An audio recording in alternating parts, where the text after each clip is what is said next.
ख्रिस्त में अद्वितीय माता पिताओं भाइयों बहनों, आप सबको 25वां सामान्य रविवार में स्वागत है।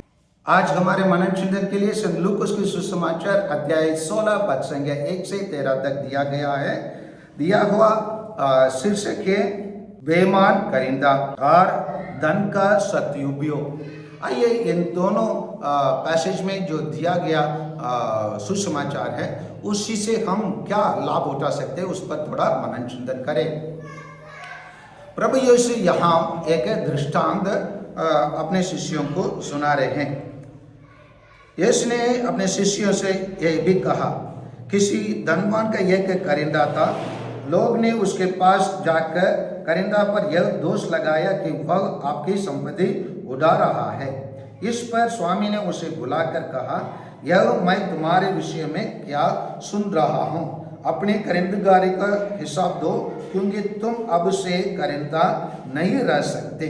तब करिंदा ने मन ही मन सोचने लगा और वो क्या करता है, मैं क्या करूं, मेरे स्वामी मुझे करिंदगारी से हटा रहे हैं। मिट्टी खोदने का मुझसे में बल नहीं, भीख मांगने में मुझे लज्जा जाती है। हाँ, अब समझ में आया कि मुझे क्या करना चाहिए, जिससे करिंदगारी से हटाए जाने के बाद लोग उसने घर में मेरा स्वागत करें।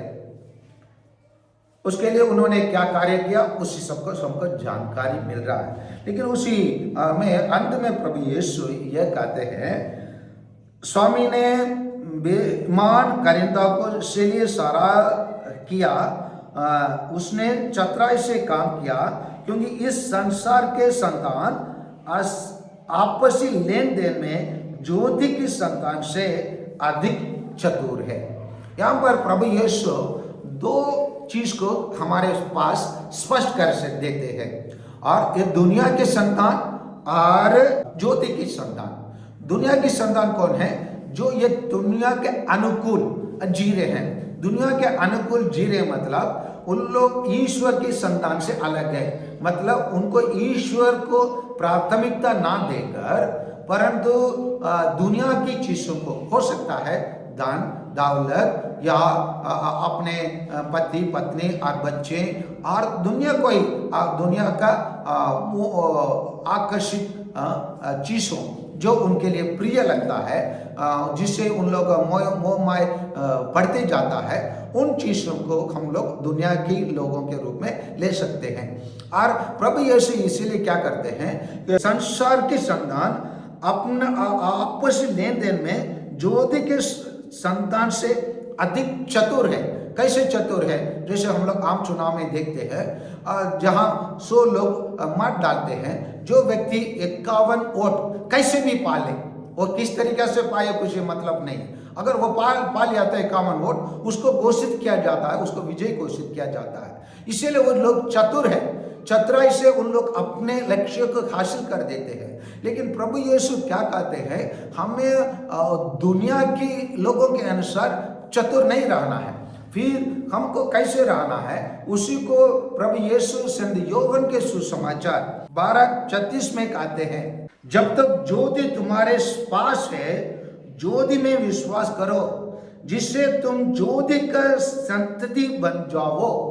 यहाँ पर हमें प्रभु यीशु हमें ज्योति में है। कौन है ज्योति? प्रभु यीशु है ज्योति।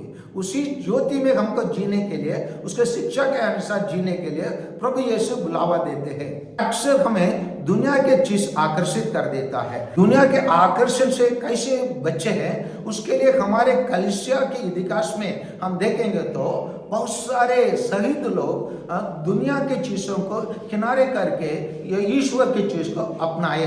इंग्लिश में कहेंगे तो they set aside, the martyrs set aside the earthly life।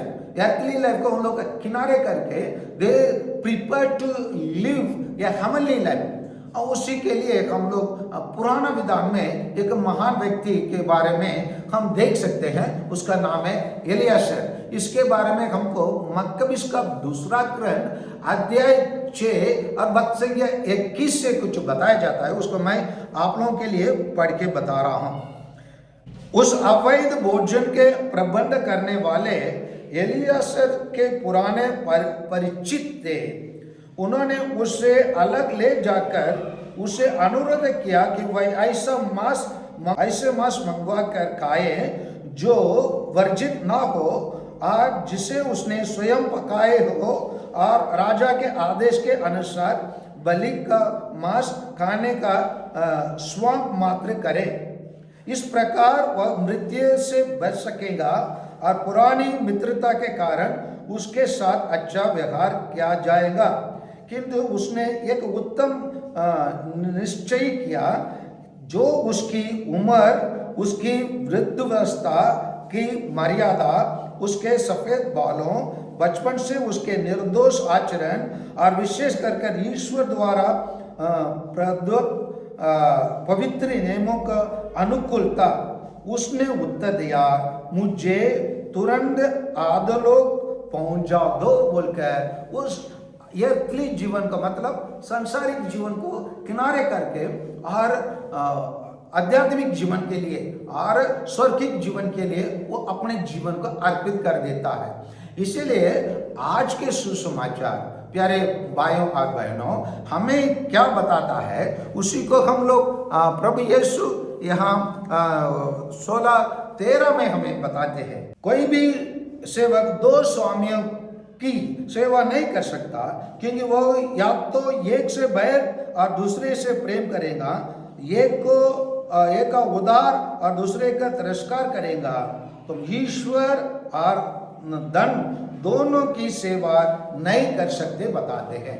और यहाँ पर प्रभु यीशु जो बताते हैं, आज हम सबों को दो मुख्य चीजों में एक को चुनना है, ईश्वर को चुनना है या धन को चुनना है।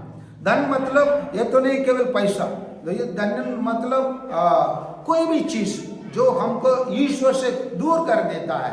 हो सकता है वो अपना काम हो सकता है, अपना पढ़ाई हो सकता है, अपने प्रेमी हो सकता है, अपने धन दौलत हो सकता है, और अन्य कोई भी चीज जो दुनिया के सृष्टि में बहुत बहुमूल्य होता है, उसी चीज में हमारे मन और दिल लगाकर हम अपना जीवन जिएंगे तो ईश्वर को चुन नहीं सकते हैं। इसलिए प्रभु यीशु क्या कहते हैं कि अगर आपको ज्योति के संतान बनना है तो प्रभु यीशु के शिक्षा के अनुसार हम लोग जीना है।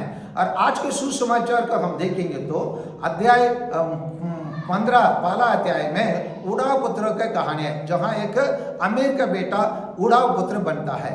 आज का सुसमाचार 16 में हम देखेंगे तो उसी में एक अमीर और लेकिन उसका सेवक क्या बनता है, एक करिंदा बेईमान बनता है।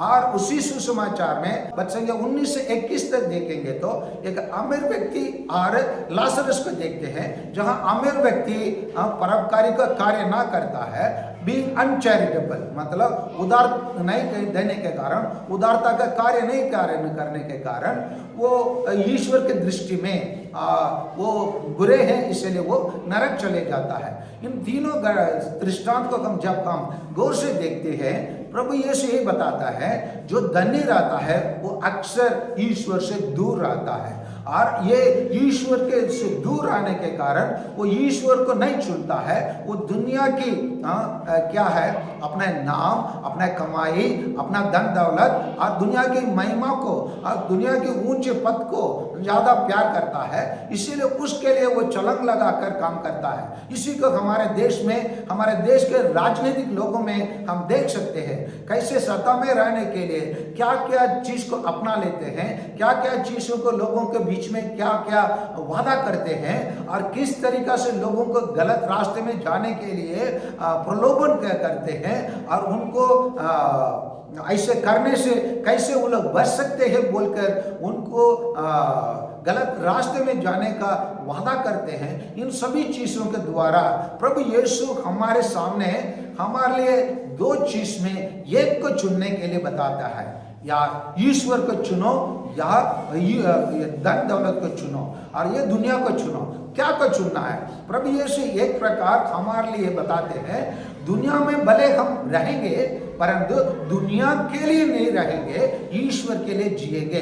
इसलिए ईश्वर हमारे सामने हमको दुनिया के लोग अंधकार के संतान और ईश्वर के संतान के बारे में बताते हैं। और अंधकार के संतान या शैतान के संतान बहुत चतुर रहते हैं, वो लोग चतुराई से हर कार्य को कर लेते हैं। लेकिन ईश्वर के संतान या ज्योति के संतान इतना चतुराई रही है, इसलिए प्रभु यीशु क्या कहते हैं, जो ईश्वर के संतान है वो लोग चतुराई से काम करना है। जैसे हमने एलियासर के देखा, और मक्काबीस का दूसरा ग्रंथ में अध्याय 7 में एक माँ जैसे अपने 7 बच्चों को खो देती है, क्या को ईश्वर को चुनने के कारण, उसी प्रकार का एक चुनने का वो के चुनाव का सामना करने का जीवन जीने के लिए प्रभु यीशु जो हम आज अपने आप को ईसाई कहते हैं, हमको बुलावा देते हैं ज्योति के संतान बनने के लिए। क्योंकि ज्योति के संतान चतुराई के साथ जीवन बिताना है। चतुराई कैसे है, दुनिया की अंधकार में रहने वाले अंधकार के संतान लोग कितने चतुराई से अपने हर एक चीज को हासिल करने के लिए चतुराई का काम करते हैं, उसी प्रकार हम लोग चतुराई का, ईमानदारी का, चतुराई का काम करने के लिए हमको बुलावा देकर ज्योति के संतान बनने के लिए और ईश्वर को चुनने के लिए हमें बुलावा और चुनाव देते हैं। आइए ये बुलावा को और इस चुनाव को सामना कर हम ज्योति के संतान बने। आमीन।